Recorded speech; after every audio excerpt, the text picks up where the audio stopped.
2010, o custo dos principais produtos agrícolas, né, e citando aí arroz, algodão, feijão, milho, soja e cana-de-açúcar, aumentou 5,4%. E se nós fizermos essa comparação nos últimos 12 meses, esses custos aumentaram 9,1%. Mas aí você pode estar nos falando, mas espera aí, mas os preços também se recuperaram. Com certeza, os preços se recuperaram. Né? Nós temos aí, desses mesmos principais produtos agrícolas, o preço médio desses produtos no mês de setembro, em relação a agosto, teve uma recuperação de 15,1%. Por que recuperação? Porque até o início desse ano, né, meio do ano passado para o início desse ano, esses preços estavam em queda. Quer dizer, então nós tínhamos aí situações onde os preços recebidos pelos produtores estavam muito inferiores aos custos de produção, como nós temos aqui retratado em alguns estudos que nós fazemos aqui na Federação da Agricultura. Né? E se considerarmos outubro do ano passado para setembro desse ano, essa recuperação foi em torno aí de 20%. Então, quer dizer, são informações importantes para que a gente possa poder estar analisando. Poxa, como que nós então tivemos aí, de agosto para setembro, um aumento dos custos de produção, sendo que nós tivemos uma desvalorização, uma valorização do real frente ao dólar. Poxa, se eu tenho uma valorização do real frente ao dólar, tá certo? Isso implica em que alguns desses insumos que compunham o custo de produção, né, teria que ter caído em função de que a maior parte desses insumos são importados. Ou a maior parte desses insumos que são fabricados aqui também são influenciados pelos preços desses produtos, desses insumos do mercado internacional. Só que o fator câmbio não é o único específico fator que afeta a questão do custo de produção. Como o Alexandre mesmo disse, nós temos visualizado uma demanda muito grande por parte de fertilizantes, né, principalmente da China e de alguns países, que tem afetado a questão da oferta mundial desses insumos, da demanda mundial desses insumos em relação à questão da oferta. Quer dizer, então, mesmo com a questão da valorização do real frente ao dólar, né, nós estamos tendo aí um aumento dos custos, nós tivemos aí um aumento dos custos de produção no mês de agosto para setembro em função do impacto dessas outras variáveis que afetaram a questão desses custos. Né. Então, acho que de modo geral é isso e a gente está aqui para qualquer dúvida ou esclarecimento. E vale a pena também ressaltar, se nesse momento nós estamos falando aqui sobre, principalmente nesse momento nós estamos vivendo aí a baixa do dólar e a valorização do câmbio com relação ao real, né? Nós sabemos que o dólar é uma desses elementos que influenciam, né? Que impactam nesses preços, mas também nós não podemos deixar de falar de outras variáveis, como é o que está acontecendo nesse momento, que são as variáveis climáticas, né? Nós estamos aí tendo nesse momento um período de seca bastante considerável. Inclusive eu gostaria aqui de lembrar que o nosso presidente, o José Mário Schreiner, ele tem uma preocupação muito grande com relação a isso, inclusive nos cobra, né, no bom sentido, nos cobra constantemente essas informações para que o produtor esteja o máximo possível precavido com relação a todas essas variáveis que impactam no custo final de produção dele. Né? E nesse momento nós estamos enfrentando um problema pluviométrico, né?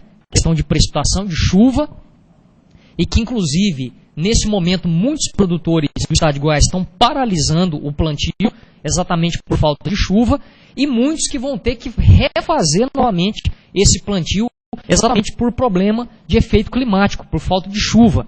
Então nós observamos que a agropecuária, né, Edson, é um ramo, é uma atividade econômica muito complexa.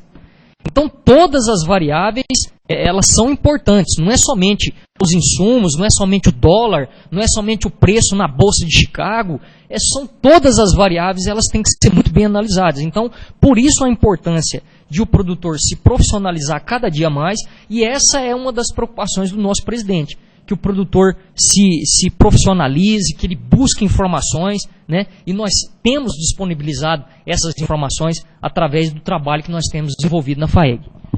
Com certeza, eu acho que você tocou num ponto muito importante, né? Nós estamos aí iniciando a questão do plantio da safra 2010-2011, e esse ano especificamente no que diz respeito das condições climáticas, inclusive nós tivemos, né, recentemente uma webconferência com a doutora Rosidalva, né, mostrando os impactos da questão dessa estiagem prolongada na questão do plantio dessa próxima safra. mas é um aspecto que nos preocupa, né? O nosso presidente, a nossa diretoria tem sempre realmente nos cobrado, né, mais agilidade na questão das informações para fornecer o produtor, e nós realmente a federação tem atuado muito e tem fornecido essas informações, mas é importante retratar alguns aspectos interessantes que realmente afetam a questão do mercado. Bem, a gente está falando muito sobre a questão da agricultura, né, mas a questão da estiagem também afeta muito a questão da pecuária. E aí, no caso da pecuária especificamente, o que nós podemos mencionar? Nós estamos entrando agora no período de safra da produção de leite. E uma safra onde as chuvas, né, não vieram até o momento na quantidade suficiente e também na velocidade suficiente para poder recuperar a questão dos pastos. Então, para se ter uma ideia, nós temos hoje em algumas regiões do estado, em inúmeras regiões do estado, produtores, né, que estão com problemas, inclusive para poder alimentar o seu rebanho. Por quê? Porque aquele ciclo que ele fez já acabou, né, porque o ciclo do vizinho já acabou, porque o ciclo de outros produtores mais expansos acabaram, e ele está tendo que buscar, inclusive, silagem até 100, 120, 180 km de distância para poder alimentar o seu rebanho. Então, esse é um aspecto importante que cabe mencionarmos aqui, né. Logicamente, queremos que a partir de agora, né, de início de novembro, meio de novembro, deve voltar à normalidade a questão das chuvas, né, que isso é extremamente importante, mas é importante salientarmos que esse ano é um ano atípico, em que algumas atividades agropecuárias, principalmente a questão da pecuária de corte de leite, estão sendo afetadas para a questão dessa estiagem prolongada. Esse é um aspecto importante. No caso da pecuária de corte especificamente, tivemos aí na semana passada, algumas semanas atrás, uma conferência falando especificamente sobre isso, mas é bom a gente retratar e reforçar novamente que, devido ao fato, né, de uma matança maior de matriz nos últimos 2 anos, inclusive em função de preços que estavam no valor da arroba no boi, em que o produtor estava desestimulado, né, com custos de produção muito elevados em relação ao preço que estava recebendo nos últimos 2 anos.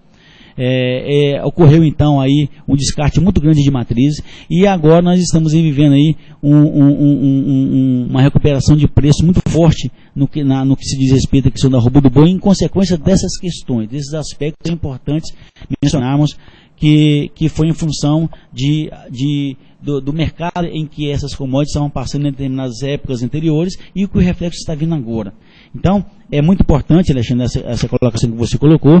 A Federação da Agricultura tem acompanhado diariamente, cotidianamente, o comportamento desse clima e orientado os produtores a respeito, os seus agrícolas que estão iniciando agora a sua safra, e mesmo os produtores de pecuária que vão dar início aí ao plantio do milho, do sorgo, para poder fazer a sua silagem para a próxima safra aqui do ano que vem. Quer dizer, então, essas questões estão sempre sendo colocadas, Alexandre, para que os produtores possam ter informação a tempo e a hora para tomar as suas decisões. Certo. Então, Edson, nós estamos aqui caminhando para o final da nossa webconferência sobre insumos. Gostaria de fazer mais uma pergunta. O seguinte, recentemente foi divulgado pela FAO, que as Nações Unidas da Agricultura no mundo, né, foi divulgada uma preocupação com a possível extinção da produção de alimentos no mundo. E nós sabemos, nós já falamos aqui sobre várias variáveis, e com certeza uma das variáveis que também influencia diretamente no preço, especialmente das commodities, é a questão do mercado especulativo.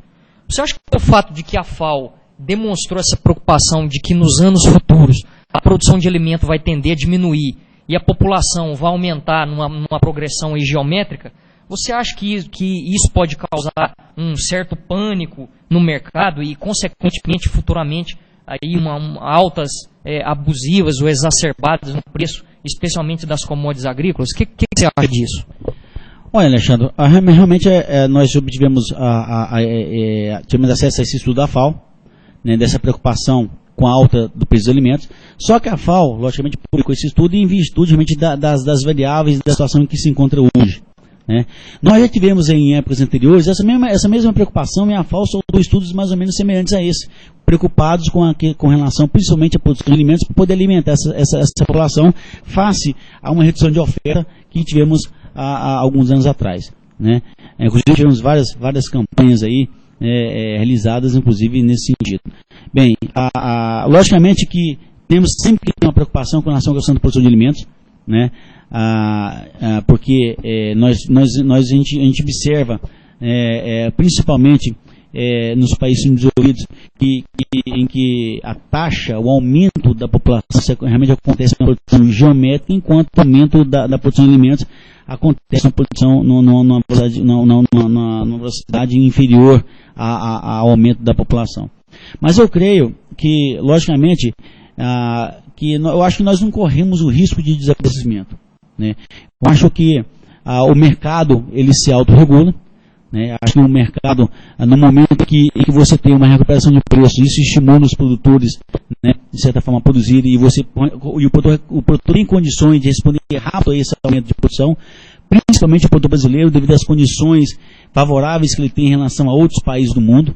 Eu acho que esse é um aspecto importante que temos que levar em consideração, né? Se você pegar hoje, em todos os continentes, em todos os países do mundo, o Brasil hoje é que tem uma situação extremamente favorável para poder aumentar a sua produção sem eu repito, cortar uma árvore ou sem, por exemplo, você ter que desmatar, né? Hoje nós temos aí a grande possibilidade de poder aumentar a produção, recuperando áreas com pastagens degradadas, com uma utilização de tecnologia, aumentando a produtividade, e o Brasil e o Goiás está dando essa resposta, tá certo? E com certeza nós queremos que, de um certo modo geral, não teremos aí um grande problema de desabastecimento mundial. Logicamente nós temos alguns aspectos, nós temos que levar em consideração e trabalharmos para poder realmente fazer face a algumas variáveis, principalmente ligadas às intempéries climáticas. Tivemos aí recentemente o caso da seca na Rússia, que foi a maior, que está sendo tratada como a maior seca da história, né? Casos de seca na Nova Zelândia, casos de seca na Austrália, então são questões importantes que têm que ser trabalhadas, tá certo? E eu creio que são